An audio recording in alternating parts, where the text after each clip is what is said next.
right, so this is William Paterson, Piano 1. These are the solos that I've asked you to learn. One of these four. You're going to select the one you want. So one is on page 36. I'm going to go over it right now. It's an F major position.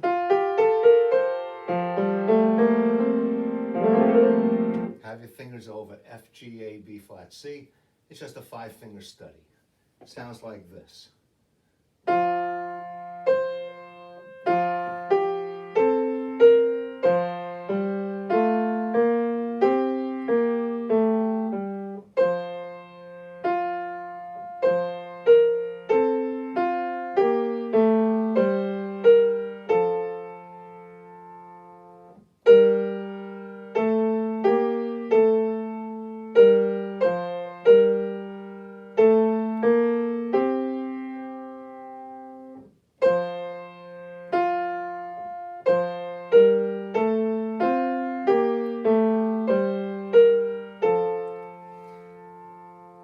This is polyphonic in nature, meaning that it's line against line. If you listen to it, the right hand plays, and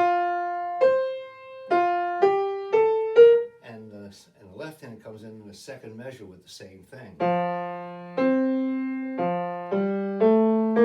It's almost like row, row, row your boat. It's like a round. So think of it that way.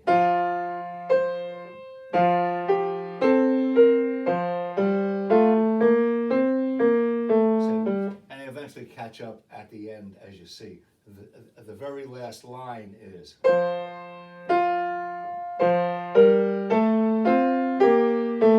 This is going to be done, and the right hand meets it, and it lands here. So this is called March in the style of Bach. It's in the style of Bach because it's in the style of polyphonic writing, meaning line against line. No chords. It could have been.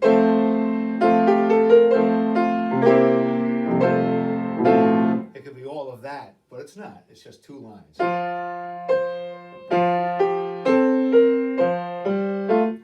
So sometimes polyphony is a lot higher than homophony, meaning homophony is one melody with a chord. That would be homophonic. Polyphonic is line against line. So it means that either hand can be unto themselves a melody. Left hand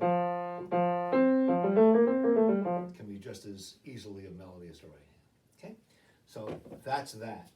This one on the next page is by Bartók, a very famous 20th century composer. You'll be hearing a lot about Bartók. I won't do it here because we're only talking about playing it. It's called duet. And the reason it's called duet is because the right hand plays and the left hand goes in the same contour. They're very similar in nature, so it's a duet between hands, okay? So it's one person playing both parts. If this was, say, for the violins, one violin would play, the other violin would play, more like a cello, actually. So duet by Bartók on page 37, if you choose this one.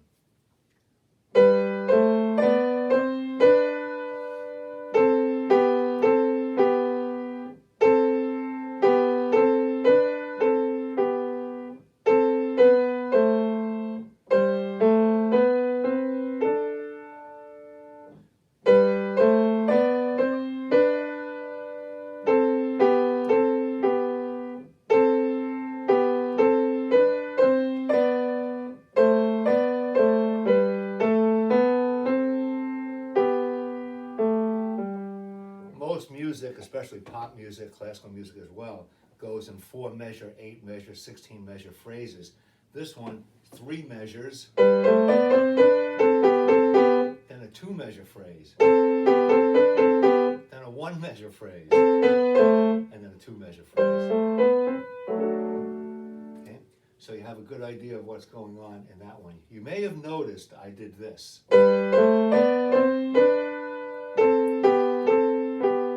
Just before I played the next note, I lifted for a split second as if I were taking a breath, because everything is predicated on the voice. And if you were singing it, would take a breath there. You take a breath here. Take a breath. One of the problems I've been hearing on the individual lessons is that people stop all the time. So if you play this,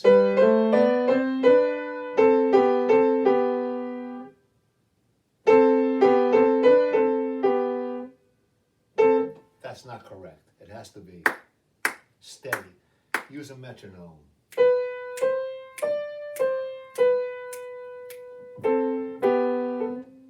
Okay, stay steady.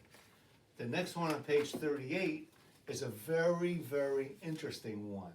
You don't hear much about Dolly Kessner because she writes mostly student pieces, but it's in 7/4. Not hard, it's just 7 beats in a measure, and a quarter note gets 1 beat. So the left hand is pretty steady. 1, 2, 3, 4, 5, 6, 7. 2, 3, 4, 5, 6, 7. 1, 2, 3. That's it. That's pretty much the left hand. And it's just an open fifth, F, key of F. Daydreaming is the name of this one, by the way, on page 38. So you play the open fifth, and it moves to the B flat. And the right hand is 1, 2, 3, 4, 5, 6, 7. 2, 3, 4, 5, 6, 7. 1, 2. That's all it is. And it really is a really nice laid-back piece.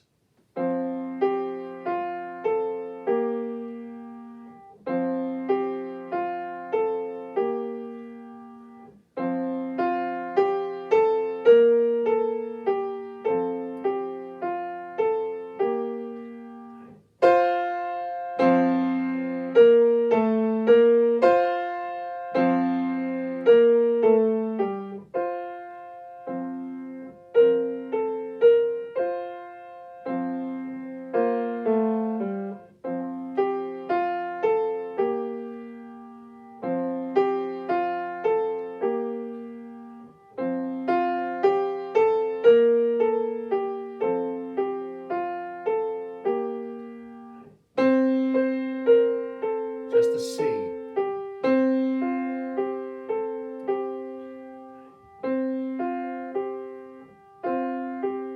And the F. And then just to close it out. Pretty piece. You'll see in the second line it says not forcefully. I did it pretty forcefully because I wanted to surprise you. So after you just heard got a little bit too comfortable, I played them loud just to wake you up a little bit. So daydreaming, that was daydreaming. 1, 2, 3, 4, 5, 6, 7. 1, 3, 4, 5, 6, 7. You'll be tempted to do this. 1, 2, 3, 4. 1, 2, 3, 4. 2, 3, 4. Because that feels natural. But this is very unnatural. 1, 2, 3, 4, 5, 6, 7. So make sure you're counting 7/4. And on page 39 is called Feeling Good. The gentleman who wrote the book, Harima, he wrote this. So you start with that open fifth, key of C. Feeling Good is the name of this. So you put your soles in a C position. So far, you're staying in a 5-finger position, but once October comes, the second week of October, we're going to be moving you around quite a bit. This piece here is going to, all these pieces that I'm asking you to learn, one of them will be about the second week in October. I'll announce the exact date. I have to see how things are moving in the class, especially since the 8 o'clock class and the 9 o'clock class are worlds apart as far as where we are. Anyway, Feeling Good sounds like this.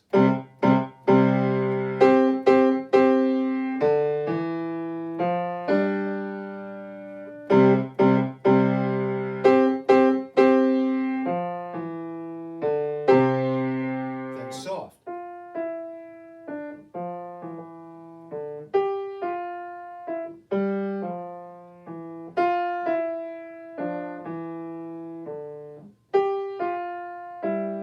Tricky.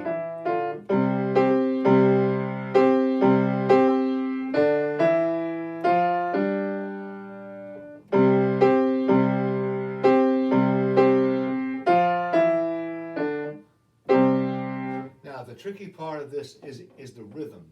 If you look even where it starts on the second line, last measure, semi-syncopated. Then the right hand, then they're coming together, and the left hand takes over with its own phrase. I'm on the fourth line now.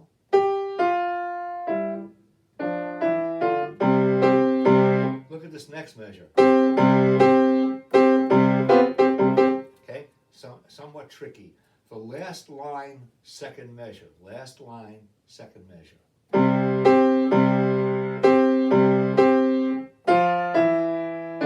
You're probably tempted to do this, but it's rest. So the initial thought was that open fifth starts and ends on the open fifth. Okay?